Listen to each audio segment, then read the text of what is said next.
Support for this podcast comes from Frito-Lay in the 2023 Snack Bracket Championship. The Frito-Lay Snack-It Challenge is underway, and fans are voting on their favorite snacks to crown champion. We're talking about prime-time matchups between the best 64 snacks in the land. Will Ruffles Ridges reign supreme? Can Doritos defend their dynasty? Or will Smart Food use their smarts for a surprise upset? Only you can decide.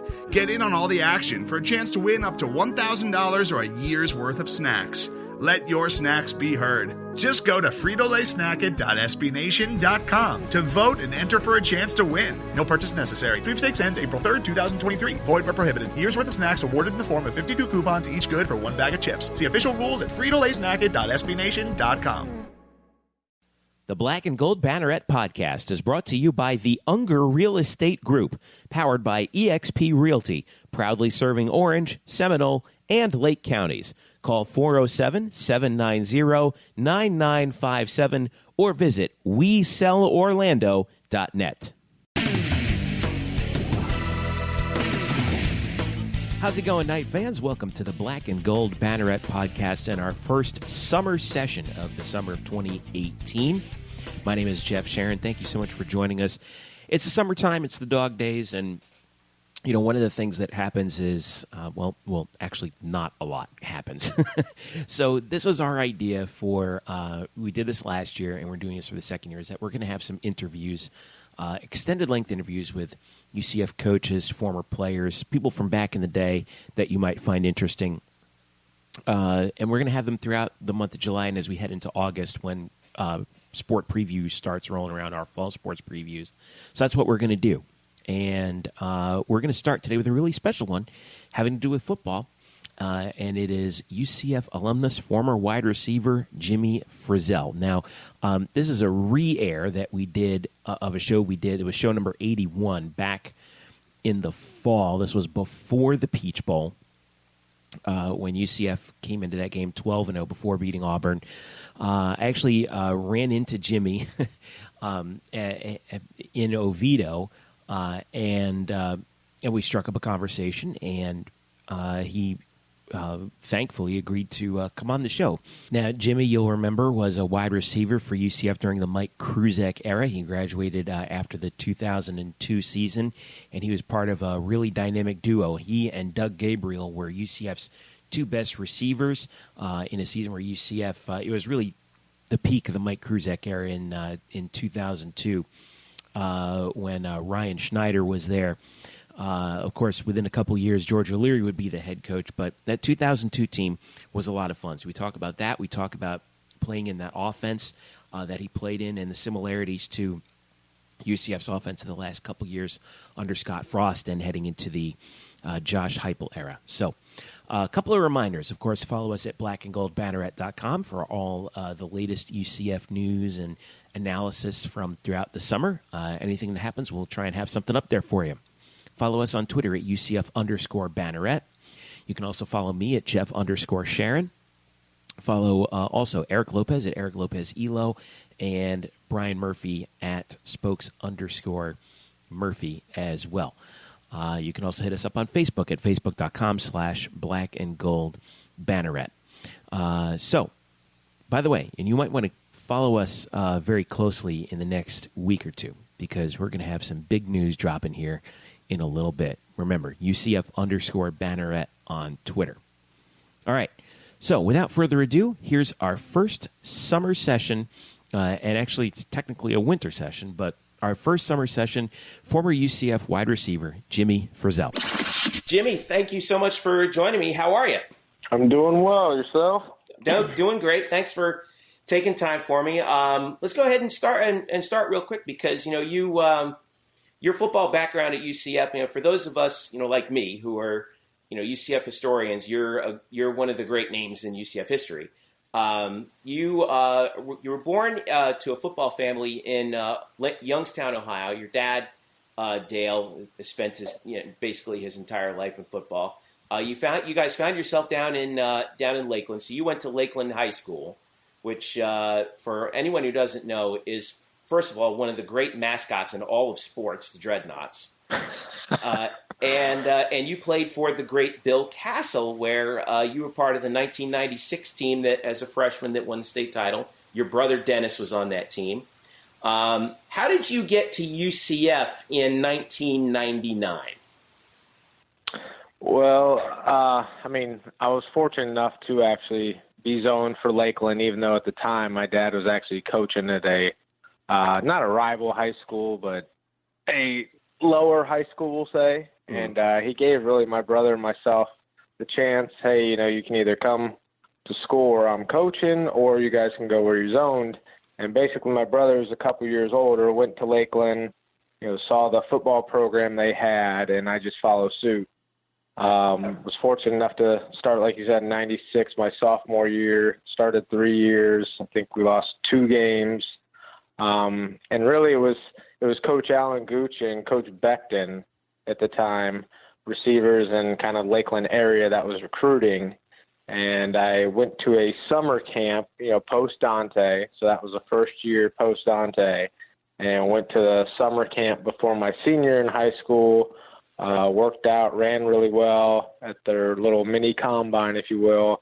And they ended up offering me at the end of the camp going into my senior year. So it was kind of a nice, weight off your shoulders, if you will. You have a little momentum going into the year, and just it ended up coming to fruition.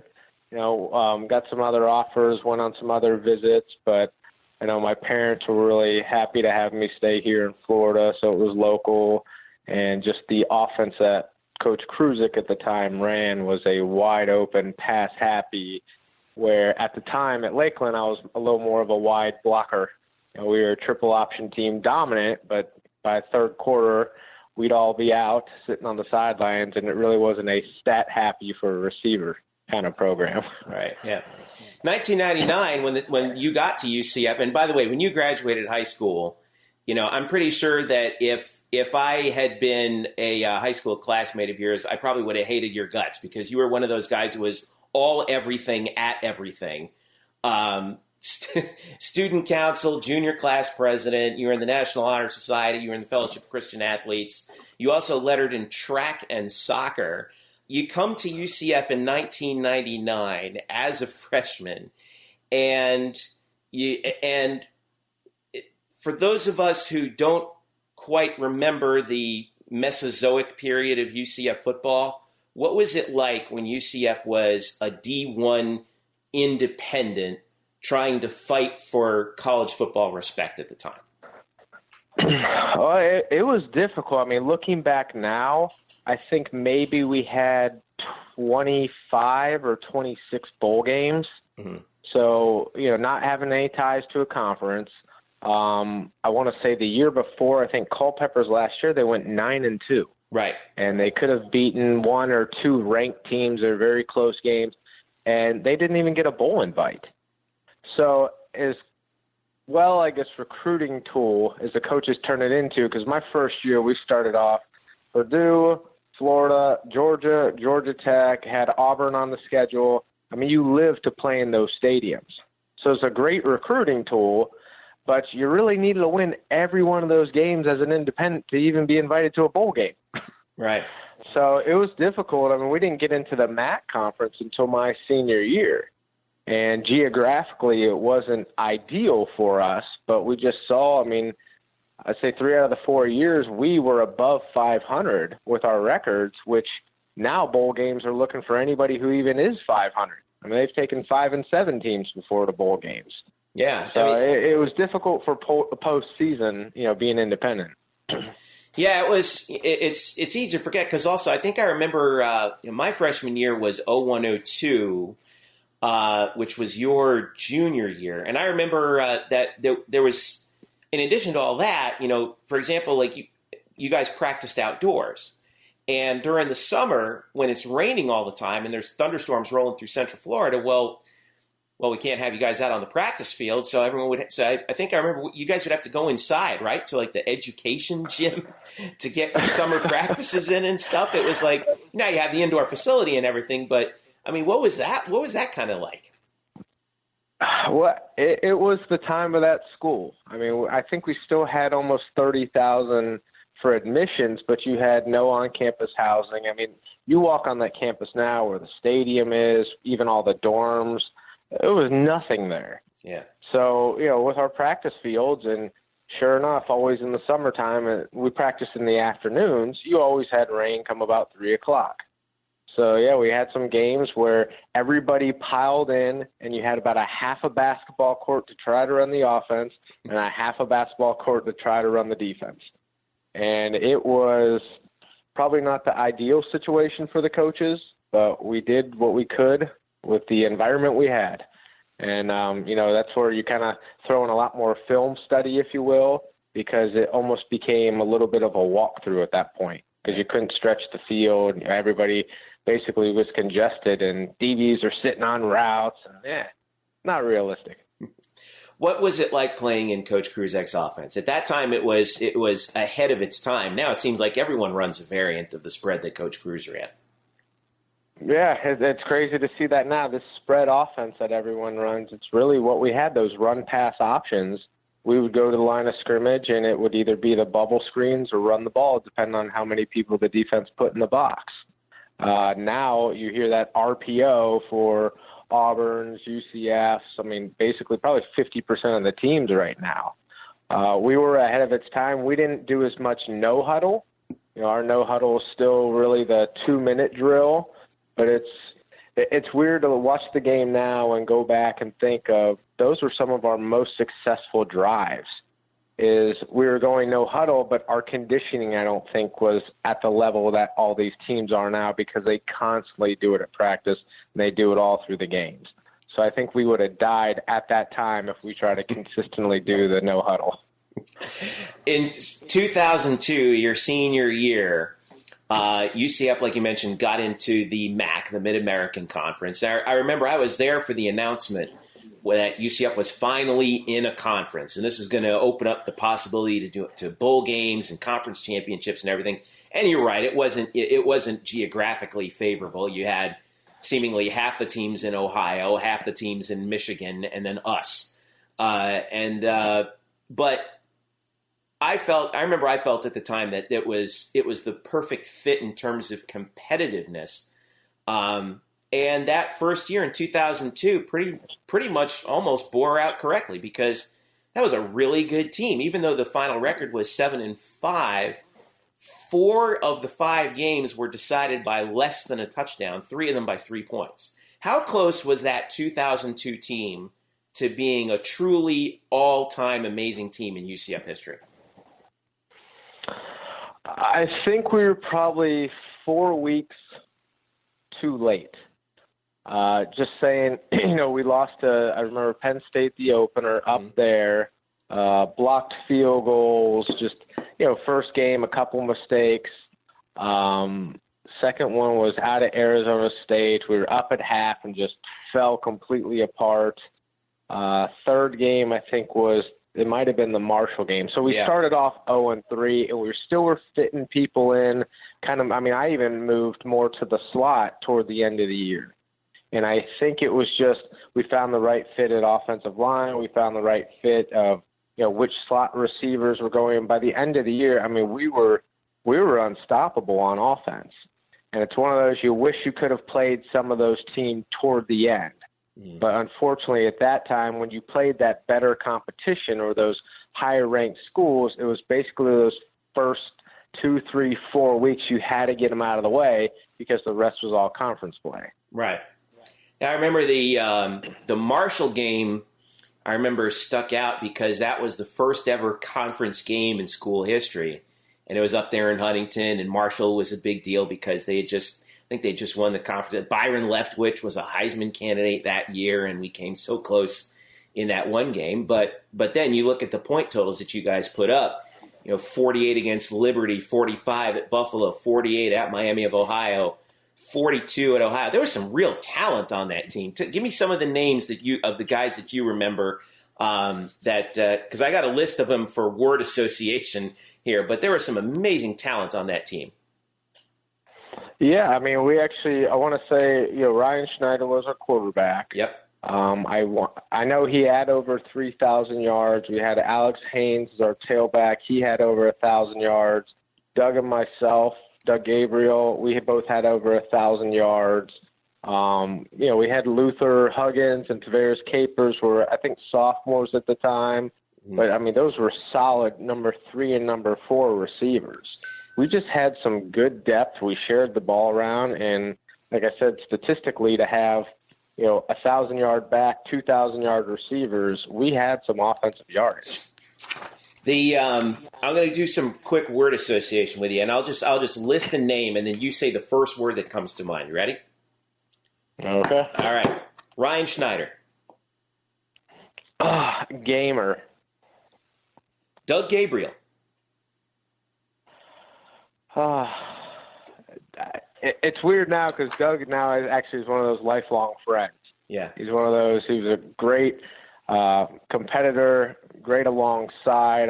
Just a true partner, I'll say, on and off the field. Brandon Marshall. Young at the time. He was a freshman. We developed him. Yeah. He was a true freshman, and it was funny going back and talking to Brandon his senior year, and seeing the guy, just his size alone. He was giant. I'm like, God, you grew into your body. You kind of filled out. A heck of an athlete, and so respectful to my now wife, to me. He was very appreciative of just kind of the foundation that Doug and I were able to lay for him. Alex Haynes. And you see what he did. Oh, yeah. Bulldog. Hard fighter. God, I'm so glad I was never on the business end of one of his runs, man, because he was a bowling ball, that guy. It was unbelievable. He never got enough respect, did he?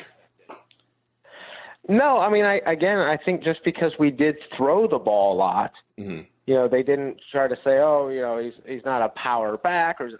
But, as much as we threw the ball, he still ended up with 1,000 yards that season. Yeah. I don't know what his average per carry was, but you felt it every time you had to hit him.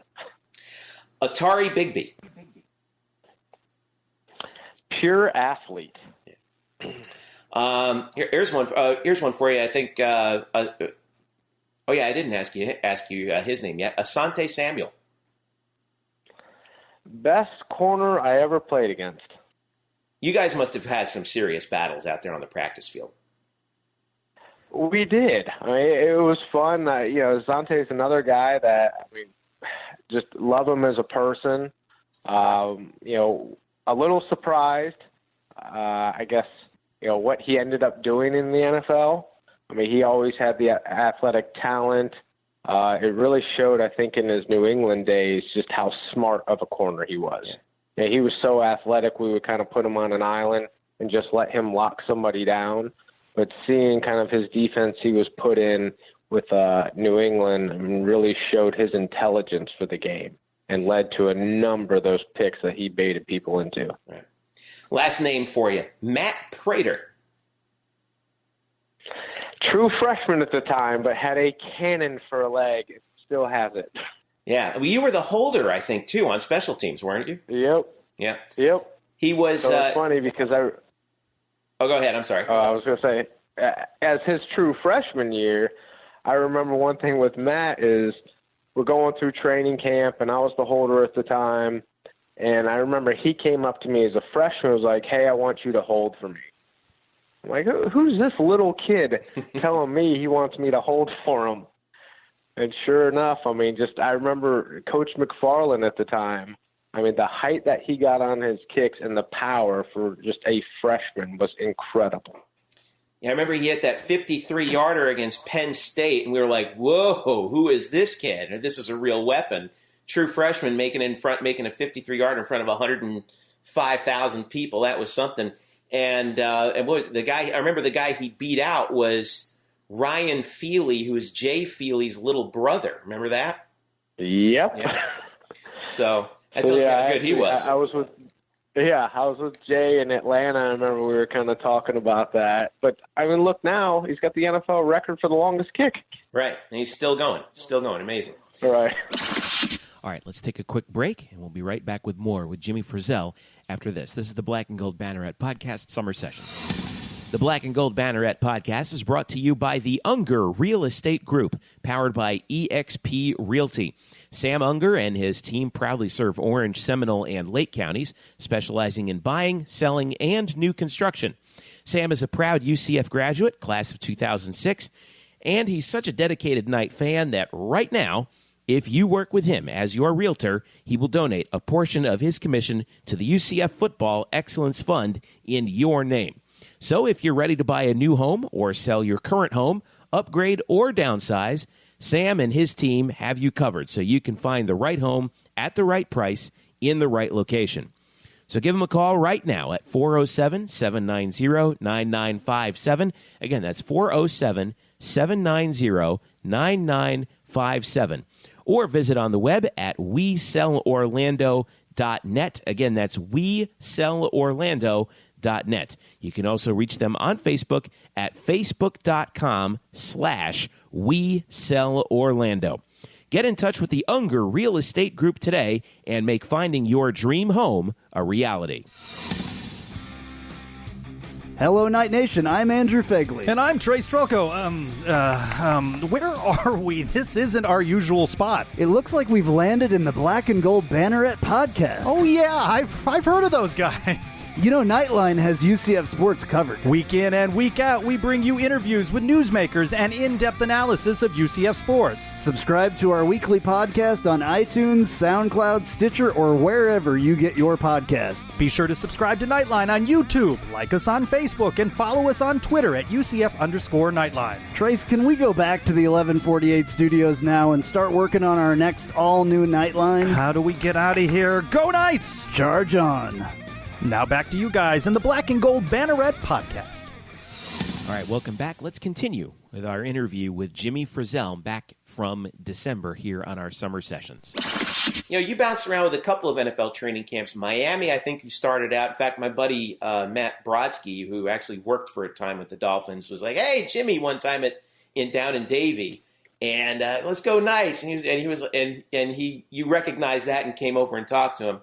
For those of us who are mere mortals who never sniffed the difference between college and professional football, what is the difference between college football and NFL football from an on-field perspective? From an on-field, it's all speed.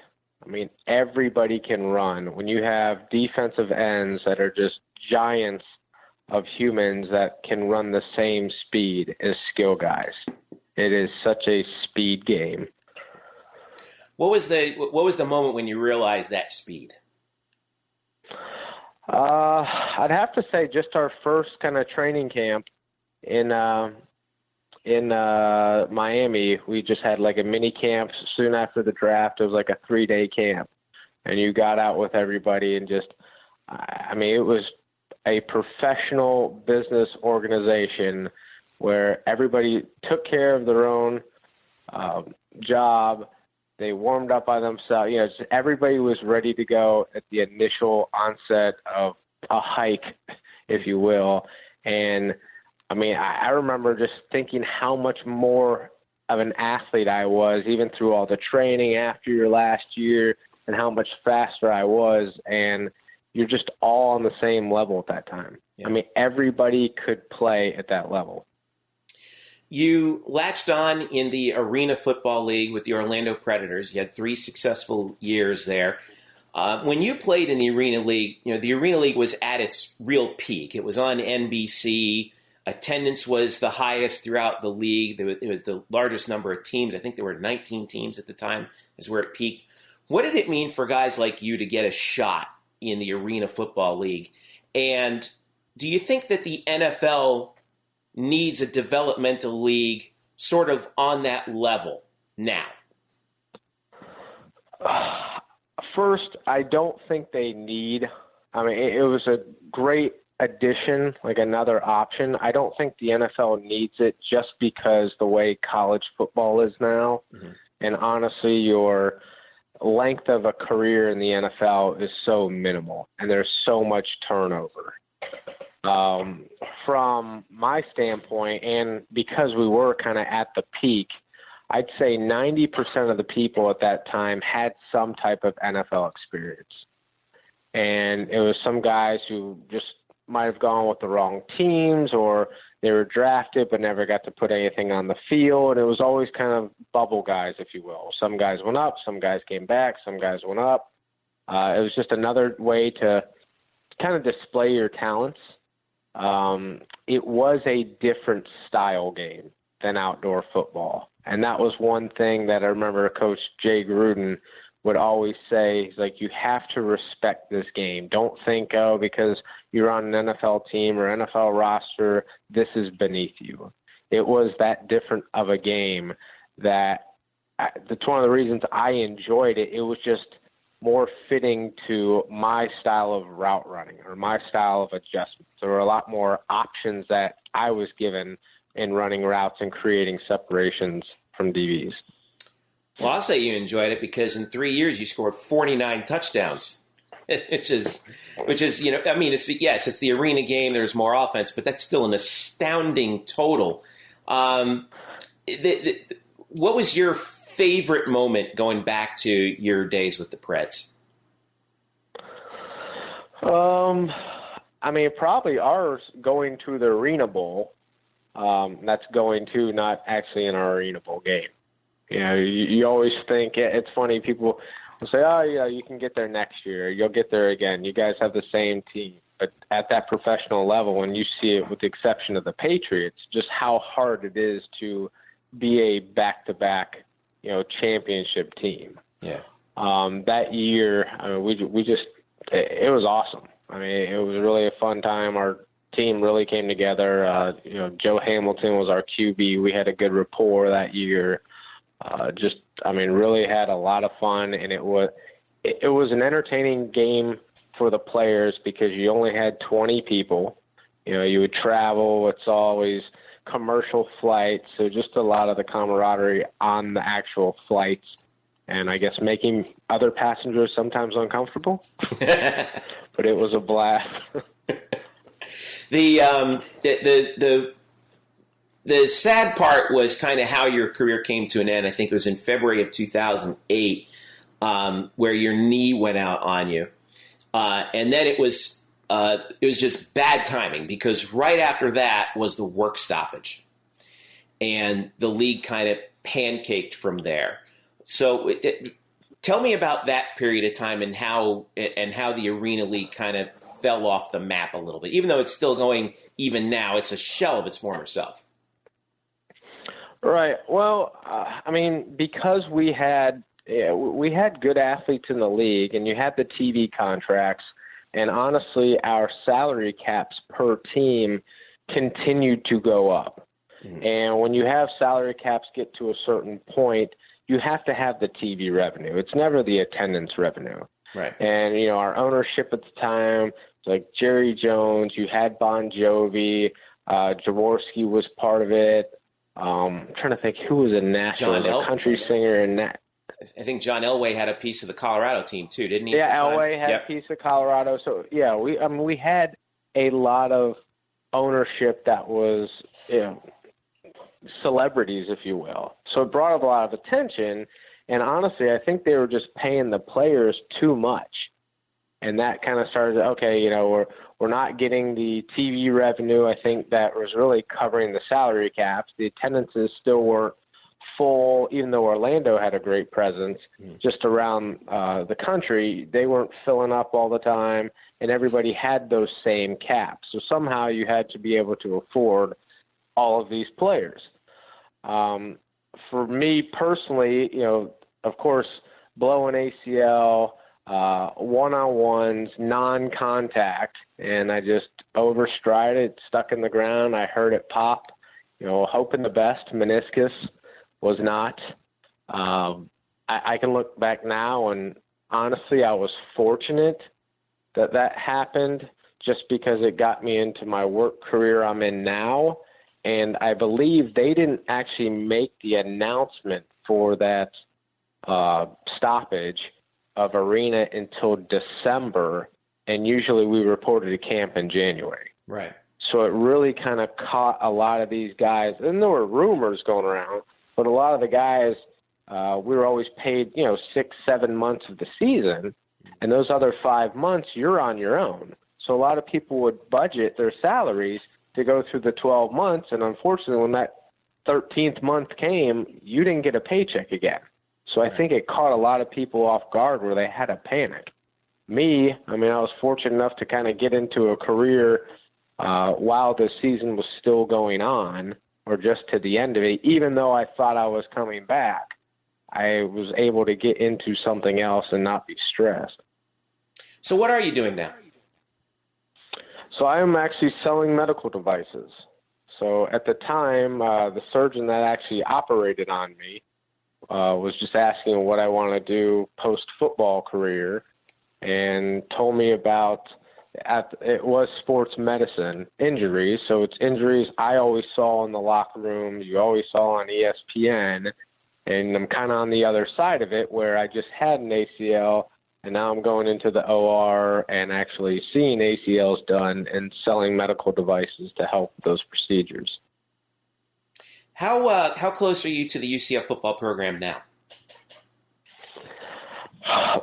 So, I loved Frost, Chenandrick, Becton was always still there. So we have a Letterman's club that Coach O'Leary started, so I'm a board of director on that. So we still have interaction. I will say I haven't met the new head coach or any of the coaches right now. I have not been up there. I know it's kind of weird scenario up there, so we'll kind of finish this year up, and then I always try to get out there during springtime, just kind of talk with some of the coaches, just see what how they feel about former players coming back. Unfortunately, we always haven't had coaches that love to see everybody come back. It was kind of select few. So I always like to see what kind of support they want from the former alumni.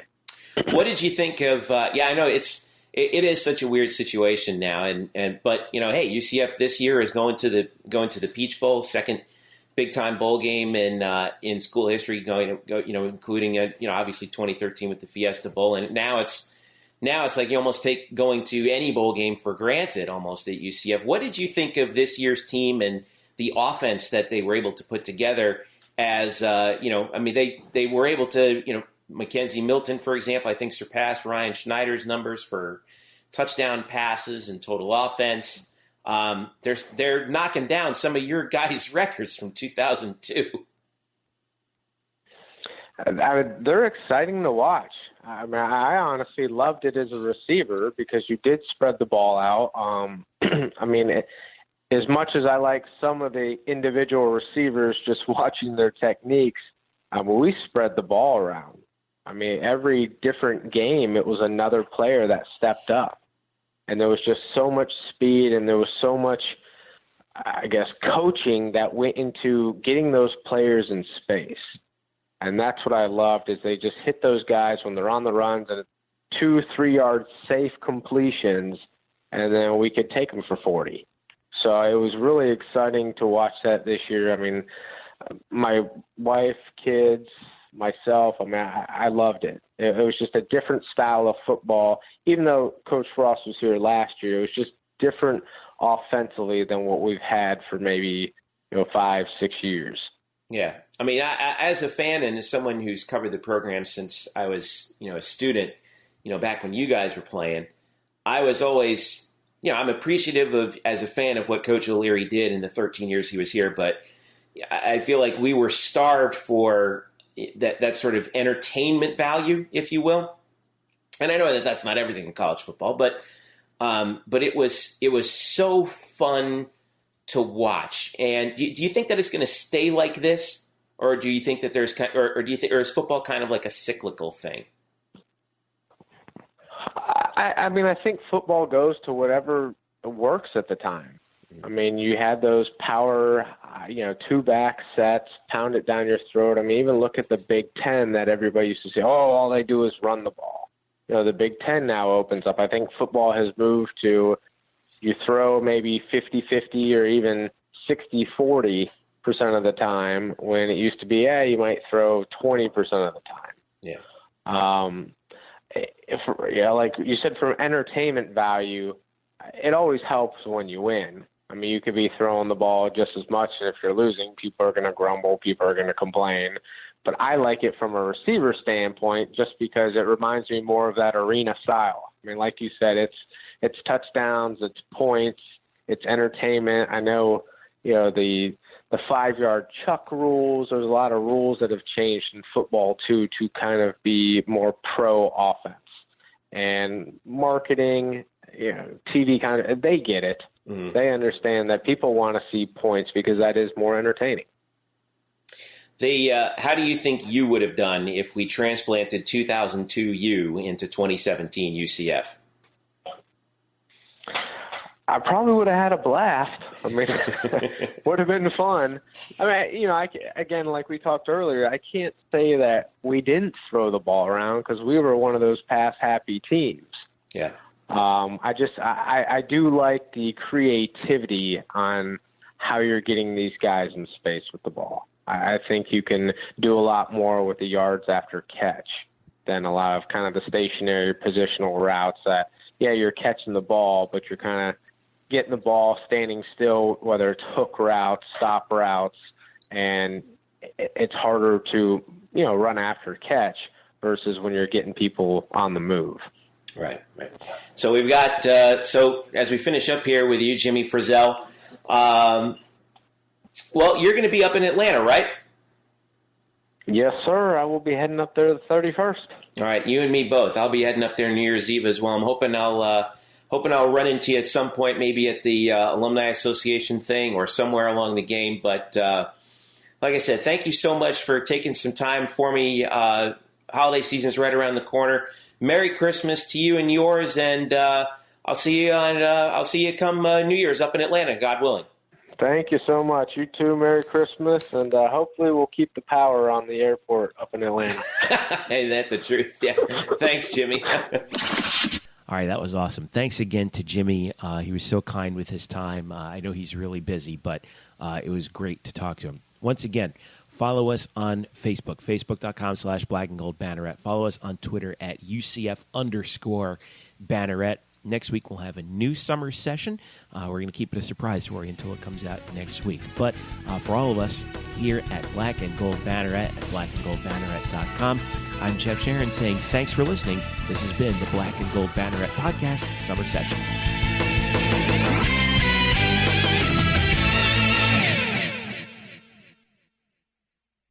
Today's episode is brought to you by Cars.com.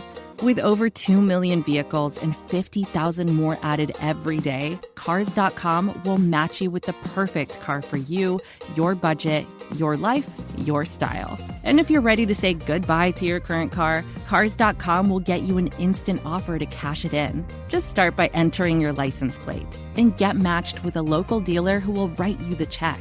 So whether you're looking to buy or sell, just go to Cars.com. It's magical.